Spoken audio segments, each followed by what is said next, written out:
Hello and Okay. welcome to our Tapas and Pretzels podcast. We have another guest for today. That's Eliud Polanco.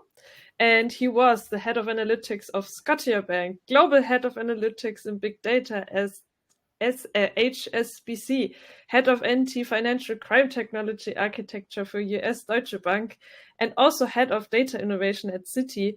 But he's also the president of Fluree, and maybe you can tell us something about what you're doing or what Fluree actually is. So hello and welcome to our Great. podcast. Nice to see everybody. Great to see you, David, Tim, Inga. So as you mentioned, Inga, I've spent maybe 20 years working in banks, financial services, mostly dealing with data and analytics. So we were building machine learning models and doing stuff with AI before it was sexy, when it was really boring.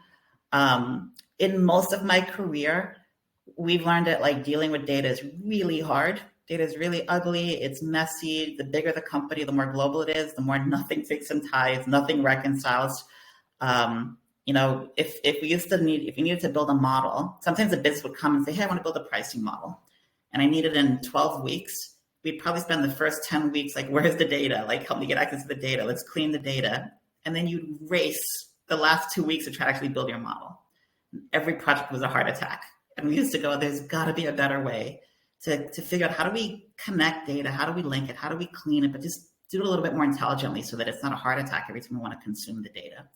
And a lot of those ideas is what helped to kind of form the ideas around this company that I'm now the president of, called Fluree. And Fluree is really just focused on the big challenge of making it easy and safe to connect data from lots of different places.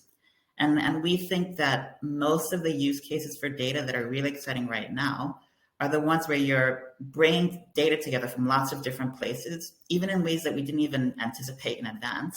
Just being able to bring it together and look for new insights, look for novel patterns. We think that that's really valuable and exciting today, especially with things like generative AI and large language models. But our data architecture often slows us down, makes it really hard for us to do that. And that's what we're focused on at Fluree. So at Fluree, I had product development, and we're really focused on how to make really cool products to help get past some of those barriers. Yeah, I must say that I find your value very, very interesting to the ecosystem. I think that we are in a world that we are an ecosystem with a lot of companies interacting between them, forming a digital ecosystem with APIs in the eye of the hurricane. But APIs, it's only a way of exposing and consuming data. So what happens with the data you are exposing or consuming? You need, for sure, especially if you want to create value business on top of your APIs.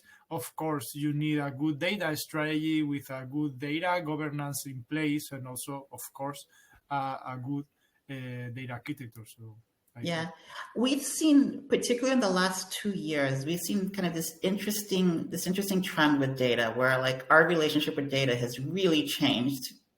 One was obviously AI and ChatGPT, and the fact that you like talk to your data and your data talks back to you, and it's like, wow, right? I don't have to go to IT to build a dashboard anymore, right? I could just ask a question, and then magically we get a conversational response back that's giving me like knowledge and information and facts. So that's really exciting. I can't imagine there's not a single company in the world where the board and the senior management team is like, what are we doing? How are we taking advantage of this new hammer, right? This new like widget or something. Like, what are we doing with AI? I'm sure everyone's asking. We've learned that it could be misused, and we've learned that it could be very confident but very incorrect. So there's some challenges behind it. But that's just one thing where I think it's really caused people to open up their minds around data and like just start thinking about data in a new way.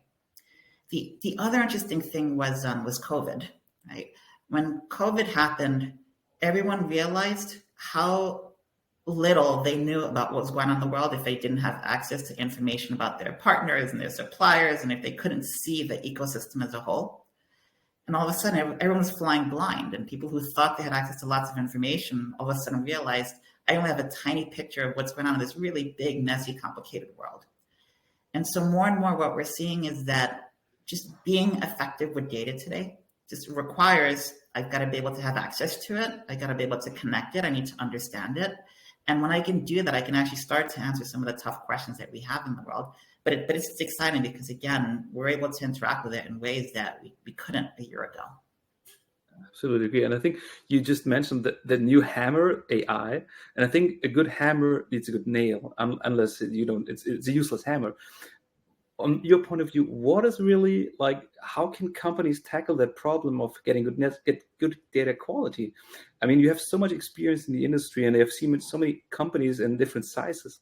But what was your, I don't know, best successful path to ensuring data quality? Because data quality is then the foundation then for the new hammer AI. Yeah, unfortunately, to be honest, most companies don't know that you still need data quality and data governance, right? They're like, oh, AI is going to solve everything now, right? And so what we've seen a lot, especially in a lot of companies in the US that were experimenting very early on with generative AI, is they did lots of proof of concepts. And generative AI was like 80 to 90% accurate. They're like, wow, this is really exciting. Let's take this thing to production.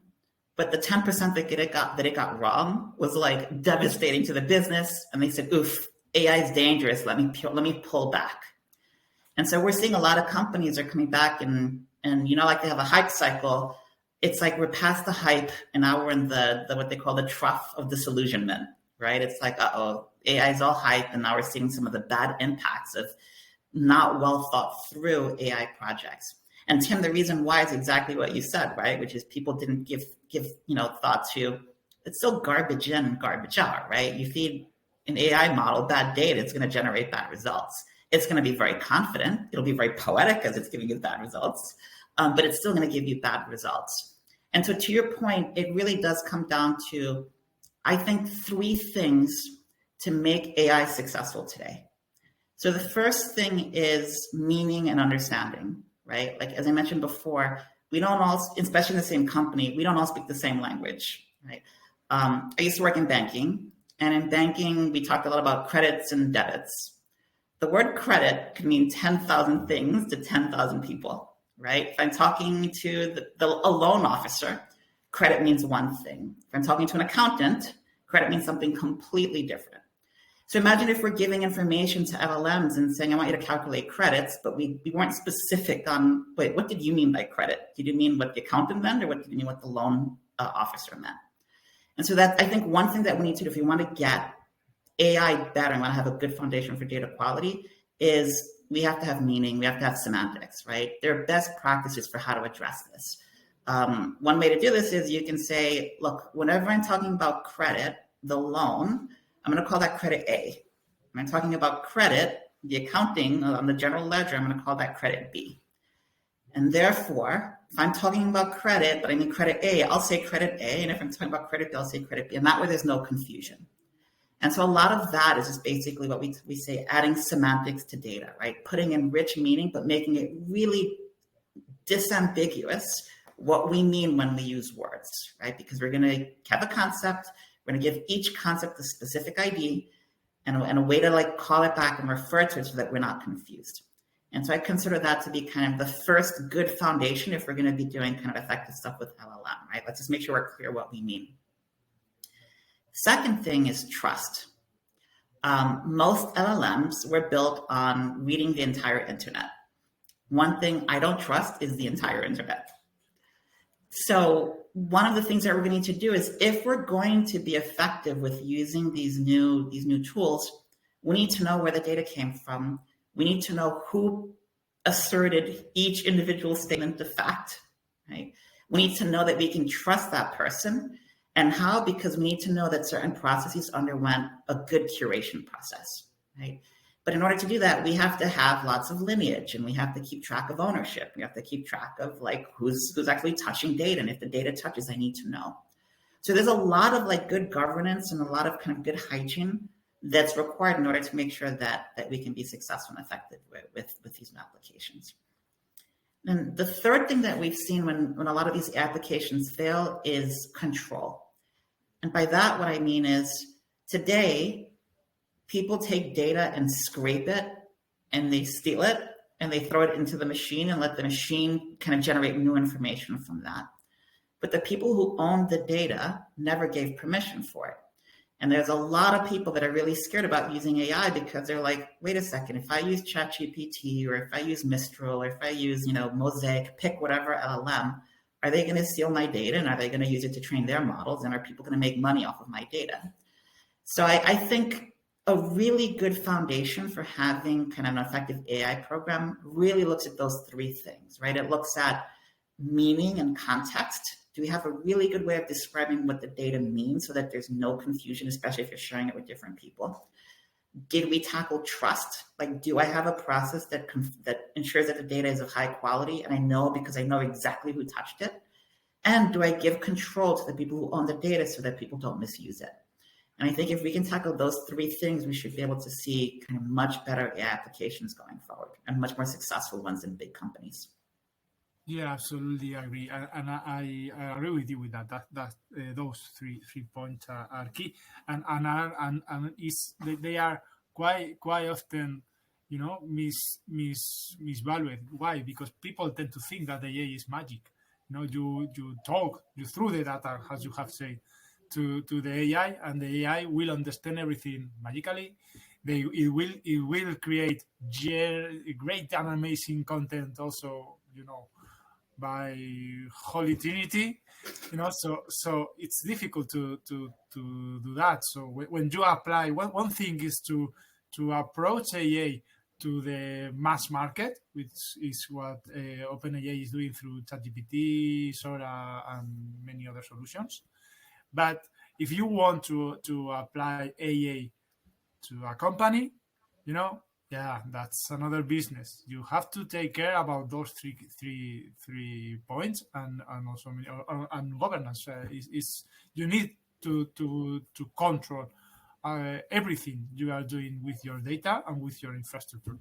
Yeah. See, when a lot of people use AI, and you think about what I'll call the business to consumer use cases for AI, you're allowed to be a little bit more tolerant, right? So it's like, it's okay if like the Facebook filter, like the Snapchat filter, like I do a puppy dog face and I put the tongue on the side over here, like that's okay, right?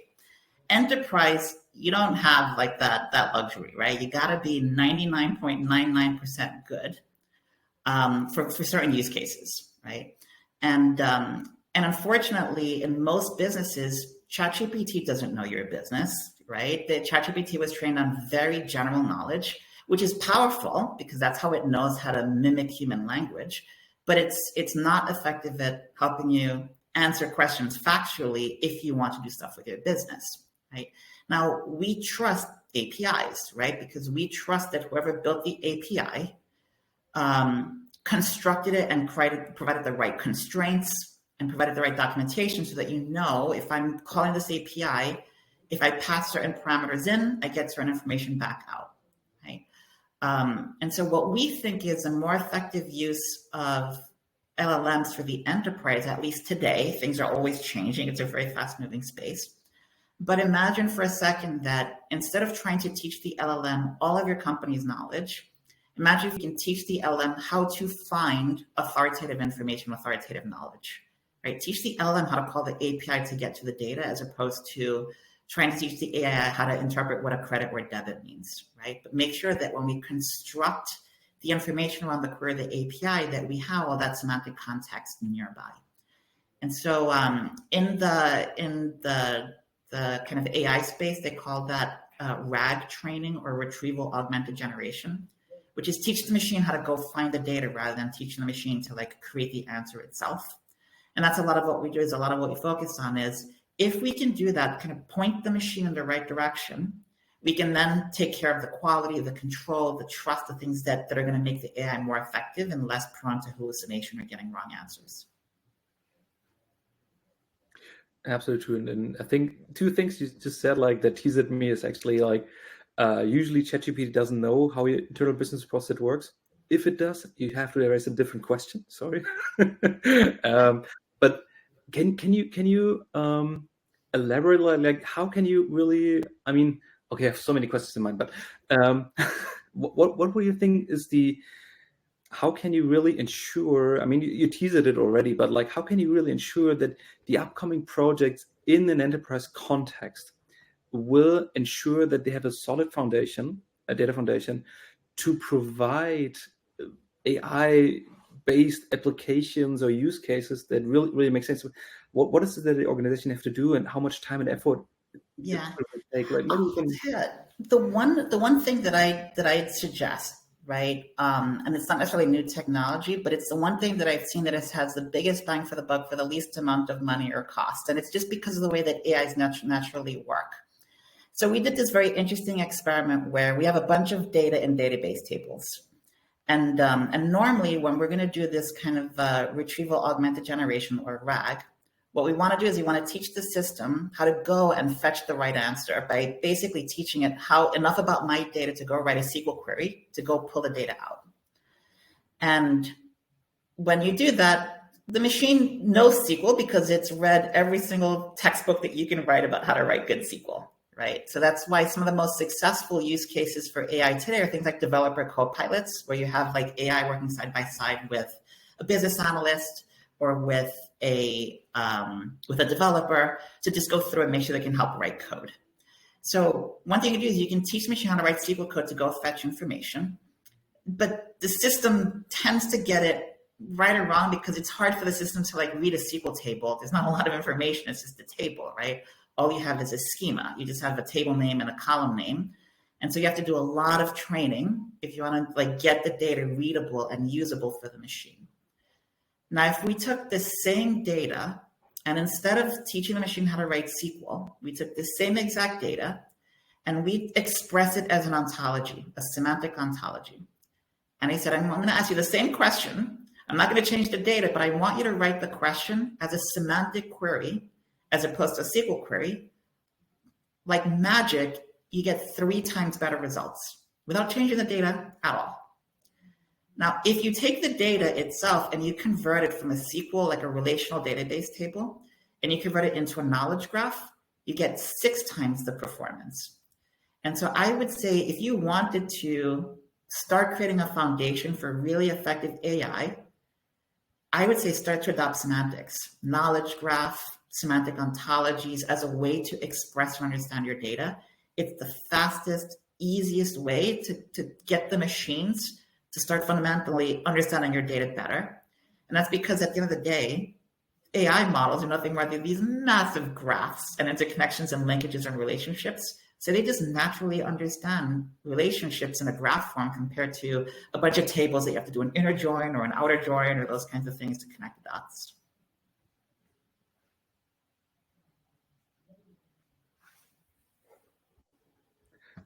I think that's, I mean, since you are the president of Fluree, I think you have put a lot of thoughts around it, and I really like how you think about it, because in my opinion, everything goes back to divide and conquer, which is one of the core principles of IT, in my opinion. So is there something in Fluree, I don't know, that you would like to show us, or like tell us a story around of like how Fluree can really support this process of building foundation for your knowledge? Because what you just described, I think it's an interest of every company. Since we here recording early of 24, everyone is currently talking about RAG and how can improve that, and everyone starting from scratch. But maybe you have something already built because of your experience. Yeah, that might be useful. One challenge with like knowledge graphs and semantics and things like that is it's old technology. So a lot of this was like done in like 1990. It's like 20-year-old technology, but we never really had a reason to use it. So nobody knows it.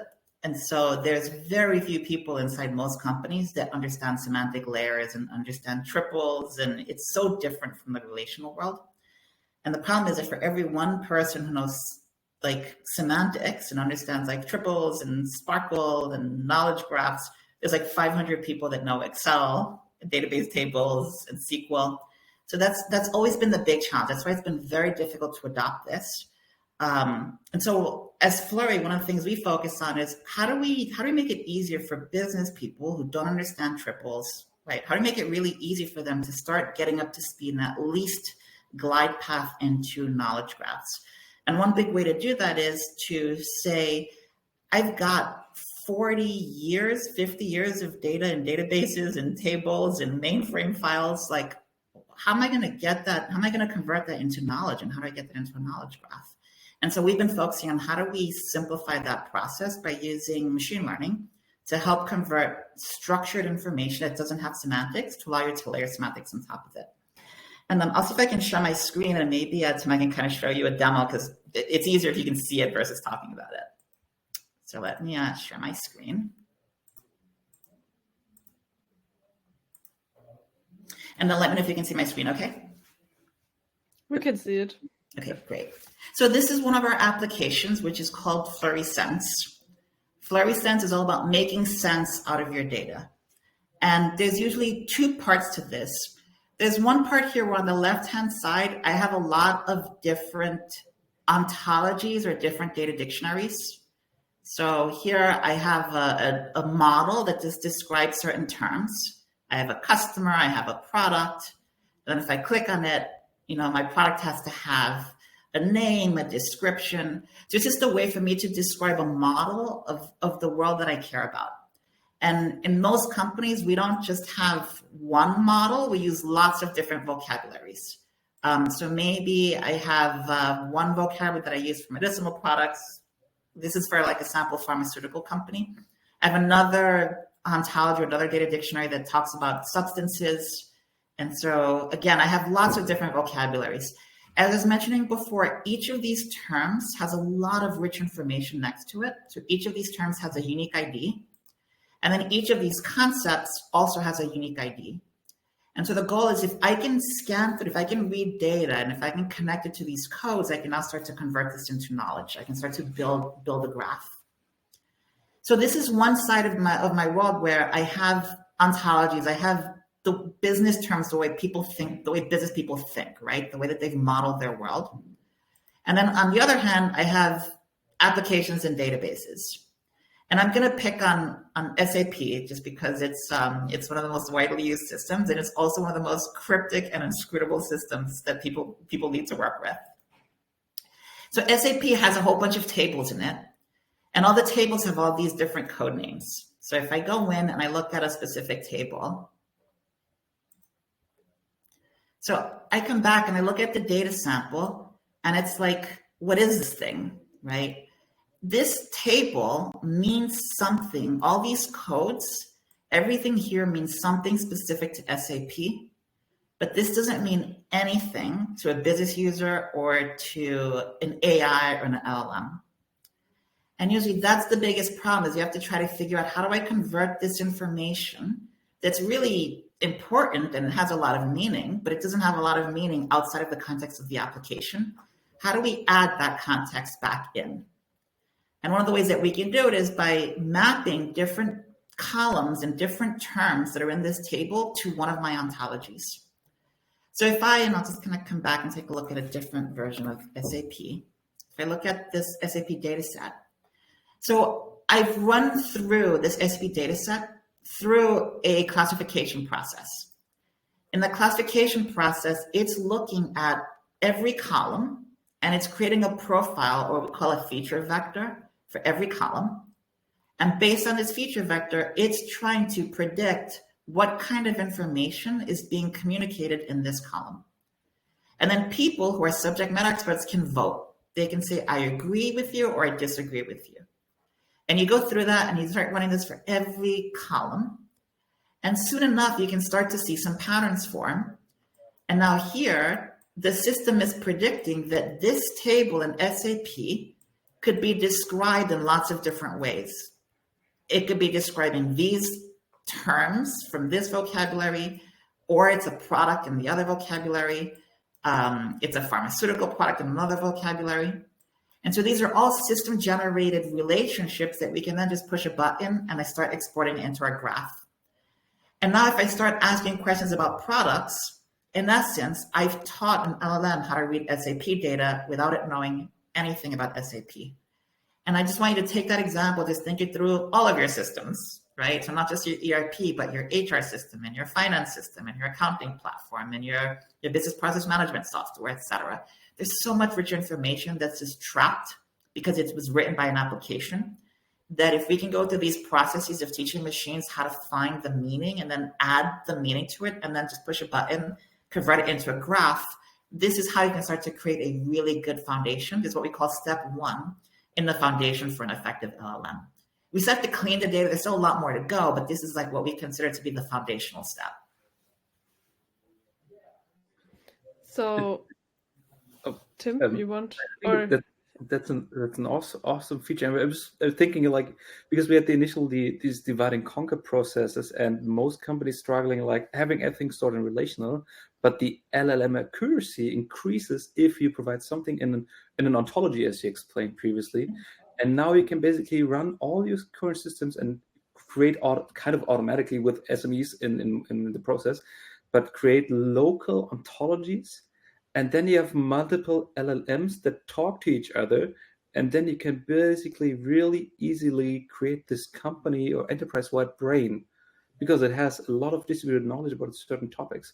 You got it 100%, Tim, in that it's too hard to do this thing centrally. So we have to do it in a little bit of a decentralized fashion. We're going to create agents that are really good, or models that are really good at certain topics. And we're going to train it. We have lots of different people simultaneously, different communities working in parallel, each training their agents. And then we have the agents talk to each other. And then next thing you know, you're going to have like these workflows that have multiple agents communicating with each other, solving some really challenging problems. So we're talking to one pharma company right now that wants to automate the 500-page document that gets created whenever you have to submit a new drug for regulatory approval. Now, in order to do that, it requires 50 people, 4 months, and these are all specialists in different fields. You need to know someone who really understands clinical trials. You need to know someone who understands molecular structures. It's too hard to teach one model to be a specialist in 50 things. It's much easier to have 50 different teams individually crowdsourcing, building 50 smart models to then talk to each other and then help write the big document at the end. Yeah, and in that way you are creating the semantic layer you mentioned before. That's really amazing. Yeah. Great. So thank you very much, Eliud, that you showed us Fluree, and I think it was also very interesting, or is an important topic, I would say. And for the last words, as Tim's description in LinkedIn says, data is the new soy. So thank you very much, guys. Great. And yeah, then I think we will see us in the next podcast. And thank you, all of you, that you were here. All right.